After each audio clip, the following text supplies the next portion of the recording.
G സുധാകരനെതിരെ യാതൊരു പരാമർശവും തെറ്റായിട്ടുള്ളൊരു പരാമർശവും ഇല്ല. അദ്ദേഹത്തിൻ്റെ ഉള്ളൊരു പ്രശ്നമുണ്ട്, അതെനിക്കറിയാവുന്നതാണ്.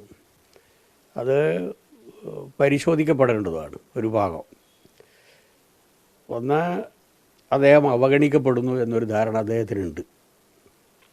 അതിലെത്രത്തോളം വസ്തുതയുണ്ട് എന്നുള്ളത് പിന്നെ ഉത്തരവാദപ്പെട്ടവർ പരിശോധിക്കണം. അങ്ങനെ അവഗണിക്കപ്പെടുന്നു എന്നുള്ള ഒരു മാനസികാവസ്ഥയിൽ നിന്നുകൊണ്ട് അദ്ദേഹം സംസാരിക്കുമ്പോൾ പാർട്ടിയുടേതായ അന്തസ്സിന് നിരക്കാത്ത, അച്ചടക്കത്തിന് നിരക്കാത്ത വരമ്പുകൾക്കപ്പുറം പോകാൻ പാടില്ല.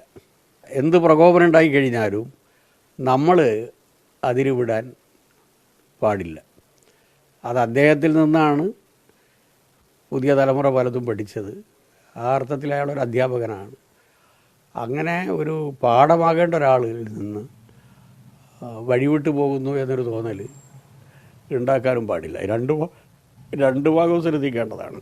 ഒറ്റപ്പെട്ട എന്തെങ്കിലും സംഭവം ഉണ്ടെങ്കിൽ അത് പരസ്പരം ബോധ്യപ്പെട്ടു പോകുന്നതായിരിക്കും നന്നാകുക. പ്രത്യേകിച്ച് സുധാകരനെ പോലുള്ള ഒരാളെ വിശ്വാസത്തിലെടുക്കുക എന്നുള്ളത് വളരെ പ്രധാനപ്പെട്ട